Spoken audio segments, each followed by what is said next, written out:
Reading is for day 171 of the year 2021, June 20th, 2021. I'm reading from the New Living Translation of the Chronological One-Year Reading Bible. This scripture is from the books of 2 Kings, 2 Chronicles, and Jonah. 2 Kings chapter 14, verses 1 to 14. Heading: Amaziah rules in Judah. Amaziah, son of Joash, began to rule over Judah in the second year of the reign of King Jehoash of Israel. Amaziah was 25 years old when he became king, and he reigned in Jerusalem 29 years. His mother, Jehoadin, from Jerusalem. Amaziah did what was pleasing in the Lord's sight, but not like his ancestor David. Instead, he followed the example of his father Joash. Amaziah did not destroy the pagan shrines, and the people still offered sacrifices and burned incense there. When Amaziah was well established as king, he executed the officials who had assassinated his father. However, he did not kill the children of the assassins, for he obeyed the command of the Lord as written by Moses in the book of the law. Parents must not be put to death for the sins of the children, nor children for the sins of their parents. Those deserving to die must be put to death for their own crimes. Amaziah also killed 10,000 Edomites in the Valley of Salt. He also conquered Selah and changed its name to Joktheel, as it is called to this day. One day, Amaziah sent messengers with this challenge to Israel's king Jehoash, the son of Jehoahaz and grandson of Jehu. Come and meet me in battle. But King Jehoash of Israel replied to King Amaziah of Judah with this story. Out in the Lebanon mountains, a thistle sent a message to a mighty cedar tree. Give your daughter in marriage to my son. But just then a wild animal of Lebanon came by and stepped on the thistle, crushing it. You have indeed defeated Edom, and you are proud of it. But be content with your victory and stay at home. Why stir up trouble that will only bring disaster on you and the people of Judah? But Amaziah refused to listen, so King Jehoash of Israel mobilized his army against King Amaziah of Judah. The two armies drew up their battle lines in Beth Shemesh in Judah. Judah was routed by the army of Israel, and its army scattered and fled for home. King Jehoash of Israel captured Judah's king, Amaziah, son of Joash and grandson of Ahaziah, at Beth Shemesh. Then he marched to Jerusalem, where he demolished 600 feet of Jerusalem's wall, from the Ephraim gate to the corner gate. He carried off all the gold and silver and all the articles from the temple of the Lord. He also seized the treasures from the royal palace along with hostages, and then returned to Samaria. 2 Chronicles chapter 25, verses 1 to 24. Heading: Amaziah rules in Judah. Amaziah was 25 years old when he became king, and he reigned in Jerusalem 29 years. His mother was Jehoadin from Jerusalem. Amaziah did what was pleasing in the Lord's sight, but not wholeheartedly. When Amaziah was well established as king, he executed the officials who had assassinated his father. However, he did not kill the children of the assassins, for he obeyed the command of the Lord, as was written by Moses in the book of the law. Parents must not be put to death for the sins of their children, nor children for the sins of their parents. Those deserving to die must be put to death for their own crimes. Then Amaziah organized the army, assigning generals and captains for all Judah and Benjamin. He took a census and found that he had an army of 300,000 select troops, 20 years old and older, all trained in the use of spear and shield. He also paid about 7,500 pounds of silver to hire 100,000 experienced fighting men from Israel. But a man of God came to him and said, Your Majesty, do not hire troops from Israel, for the Lord is not with Israel. He will not help those people of Ephraim. If you let them go with your troops into battle, you will be defeated by the enemy. No matter how well you fight, God will overthrow you. but he has the power to help you or to trip you up. Amaziah asked the man of God, but what about all the silver I paid to hire the army of Israel? The man of God replied, the Lord is able to give you much more than this. So Amaziah discharged the hired troops and sent them back to Ephraim. This made them very angry with Judah, and they returned home with a great rage.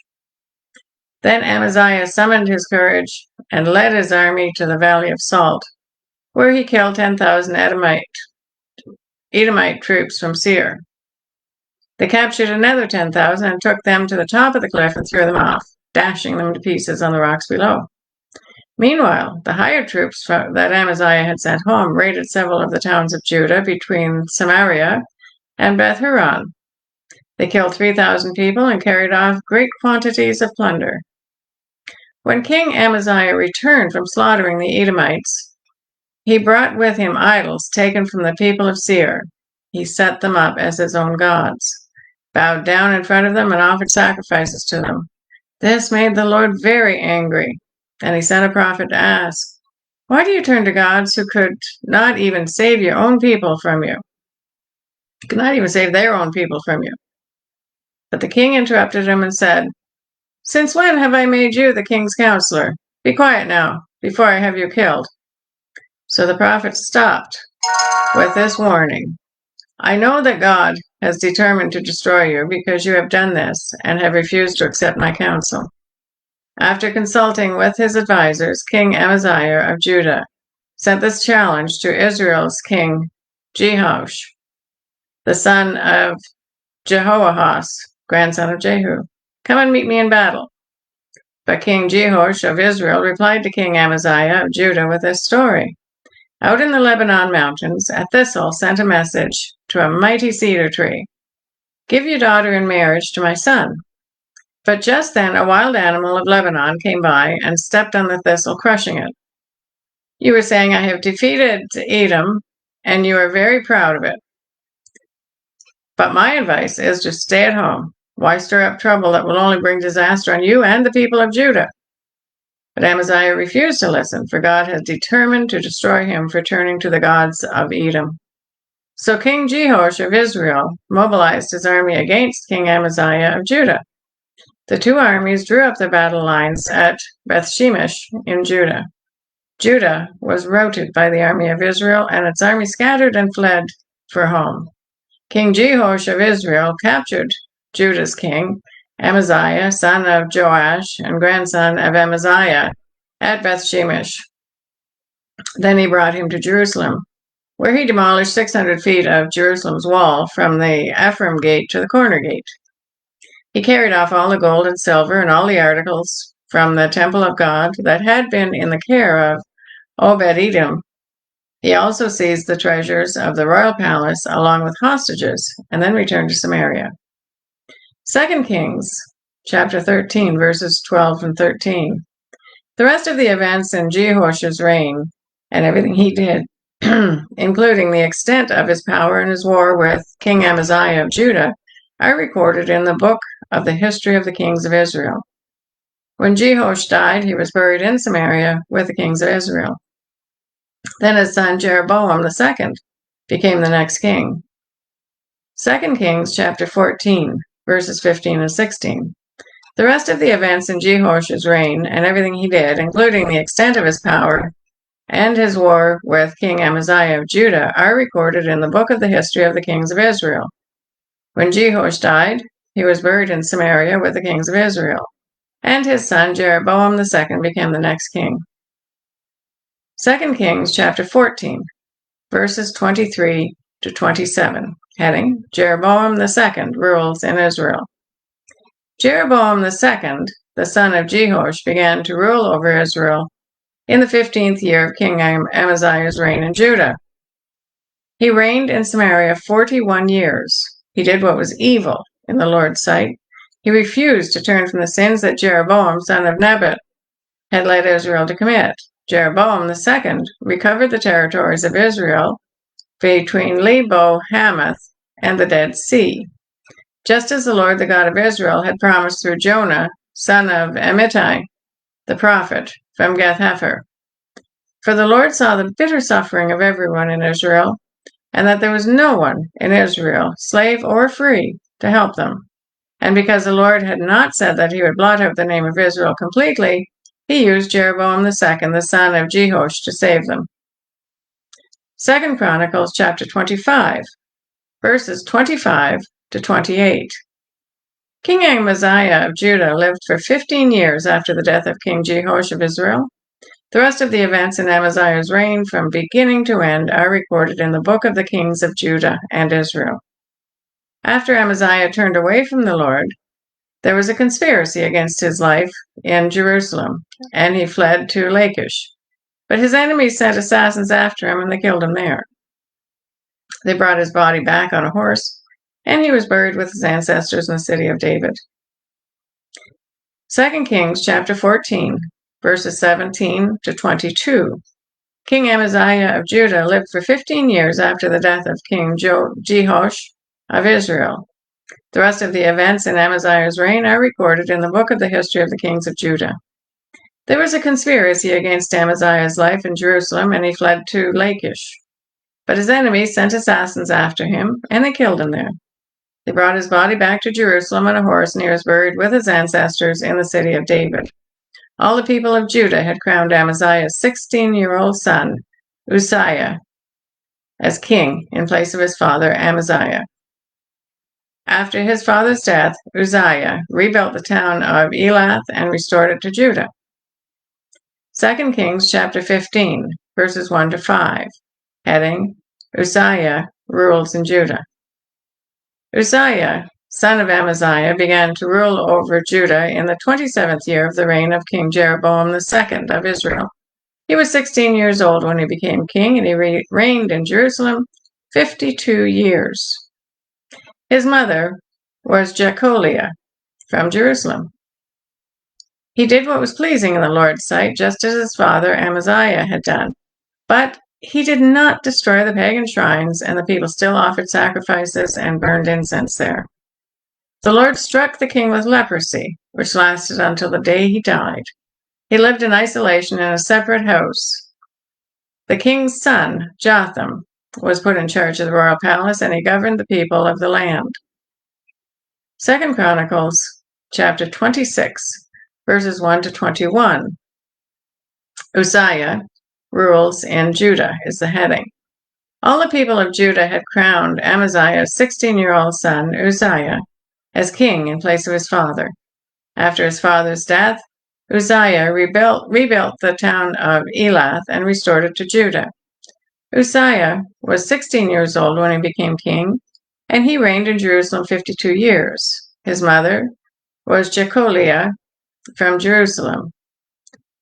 He did what was pleasing in the Lord's sight, just as his father Amaziah had done. Uzziah sought God during the days of Zechariah, who taught him to fear God. And as long as the king sought guidance from the Lord, God gave him success. Uzziah declared war on the Philistines and broke down the walls of Gath, Jabneh, and Ashdod. Then he built new towns in the Ashdod area and in other parts of Philistia. God helped him in these wars against the Philistines, his battles with the Arabs and Gur, and his wars with the Meunites. The Meunites paid tribute annually to him, and his fame spread even to Egypt, for he had become very powerful. Uzziah built fortified towers in Jerusalem at the corner gate, at the valley gate, and at the angle in the wall. He also constructed forts in the wilderness and dug many water systems, because he kept great herds of livestock in the foothills of Judah and on the plains. He was also a man who loved the soil. He had many workers who cared for his farms and vineyards, both on the hillsides and in the fertile valleys. Uzziah had an army of well-trained warriors ready to march into battle unit by unit. This army had been mustered and organized by Jeiel, the secretary of the army, and his assistant, Maaseiah. They were under the direction of Hananiah, one of the king's officials.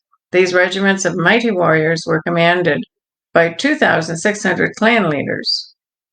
The army consisted of 307,500 men, all elite troops. They were prepared to assist the king against any enemy. Uzziah provided the entire army with shields, spears, helmets, coats of mail, bows, and sling stones. And he built structures on the walls of Jerusalem, designed by experts to protect those who shot arrows and hurled large stones from the towers and the corners of the wall. His fame spread far and wide, for the Lord gave him marvelous help, and he became very powerful. Heading: Uzziah's sin and punishment. But when he had become powerful, he also became proud, which led to his downfall. He sinned against the Lord his God by entering the sanctuary of the Lord's temple and personally burning incense on the incense altar. Azariah the high priest went in after him with 80 other priests of the Lord, all brave men. They confronted King Uzziah and said, "It is not for you, Uzziah, to burn incense to the Lord. That is the work of the priests alone, the descendants of Aaron, who are set apart for this work. Get out of the sanctuary, for you have sinned. The Lord will not honor you for this." Uzziah, who was holding an incense burner, became furious. But as he was standing there raging at the priests before the incense altar in the Lord's temple, leprosy suddenly broke out on his forehead. When Azariah the high priest and all the other priests saw the leprosy, they rushed him out, and the king himself was eager to get out, because the Lord had struck him. So King Uzziah had leprosy until the day he died. He lived in isolation in a separate house, for he was excluded from the temple of the Lord. His son Jotham was put in charge of the royal palace, and he governed the people of the land. Jonah, chapter 1, starting at verse 1. Heading: Jonah runs from the Lord. The Lord gave this message to Jonah, son of Amittai. "Get up and go to the great city of Nineveh. Announce my judgment against it, because I have seen how wicked its people are." But Jonah got up and went in the opposite direction to get away from the Lord. He went down to the port of Joppa, where he found a ship leaving for Tarshish. He bought a ticket and went on board, hoping to escape from the Lord by sailing to Tarshish. But the Lord hurled a powerful wind over the sea, causing a violent storm that threatened to break the ship apart. Fearing for their lives, the desperate sailors shouted to their gods for help and threw the cargo overboard to lighten the ship. But all this time, Jonah was sound asleep down in the hold. So the captain went down after him. "How can you sleep at a time like this?" he shouted. "Get up and pray to your God. Maybe he'll pay attention to us and spare our lives." Then the crew cast lots to see which of them had offended the gods and caused the terrible storm. When they did this, the lots identified Jonah as the culprit. "Why has this awful storm come upon us?" they demanded. "Who are you? What is your line of work? What country are you from? What is your nationality?" Jonah answered, "I am a Hebrew, and I worship the Lord, the God of heaven, who made the sea and the land." The sailors were terrified when they heard this, but he had already told them that he was running away from the Lord. "Oh, why did you do it?" they groaned. And since the storm was getting worse all the time, they asked him, "What should we do to you to stop this storm?" "Throw me into the sea," Jonah said, "and it will become calm again. I know that this terrible storm is all my fault." Instead, the sailors rowed even harder to get the ship to the land. But the stormy sea was too violent for them, and they couldn't make it. Then they cried out to the Lord, Jonah's God. "Oh Lord," they pleaded, "don't make us die from this man's sin, and don't hold us responsible for his death. Oh Lord, you have sent the storm upon him for your own good reasons." Then the sailors picked up Jonah and threw him into the raging sea, and the storm stopped at once. The sailors were awestruck by the Lord's great power, and they offered him a sacrifice and vowed to serve him. Now the Lord had arranged for a great fish to swallow Jonah, and Jonah was inside the fish for 3 days and 3 nights. Jonah, chapter 2, starting at verse 1, heading, Jonah's Prayer. Then Jonah prayed to the Lord his God from inside the fish. He said, "I cried out to the Lord in my great trouble, and he answered me. I called to you from the land of the dead. And Lord, you heard me. You threw me into the ocean depths, and I sank down to the heart of the sea. The mighty waters engulfed me. I was buried beneath your wild and stormy waves. Then I said, O Lord, you have driven me from your presence. Yet I will look once more toward your holy temple. I sank beneath the waves, and the waters closed over me. Seaweed wrapped itself around my head. I sank down to the very roots of the mountains. I was imprisoned in the earth, whose gates locked shut forever. But you, O Lord my God, snatched me from the jaws of death. As my life was slipping away, I remembered the Lord, and my earnest prayer went out to you in your holy temple. Those who worship false gods turn their backs on all of God's mercies. But I will offer sacrifices to you with songs of praise, and I will fulfill all my vows. For my salvation comes from the Lord alone. Then the Lord ordered the fish to spit Jonah out onto the beach. Jonah, chapter 3, starting at verse 1. Heading, Jonah goes to Nineveh. Then the Lord spoke to Jonah a second time. Get up and go to the great city of Nineveh and deliver the message I have given to you. This time, Jonah obeyed the Lord's command and went to Nineveh, a city so large that it took 3 days to see it all. On the day Jonah entered the city, he shouted to the crowds, 40 days from now, Nineveh will be destroyed. The people of Nineveh believed God's message, and from the greatest to the least, they declared a fast and put on burlap to show their sorrow. When the king of Nineveh heard what Jonah was saying, he stepped down from his throne, took off his royal robes, dressed himself in burlap, and sat in a heap of ashes. Then the king and his nobles sent this decree throughout the city. No one, not even the animals from your herds and flocks, may eat or drink anything at all.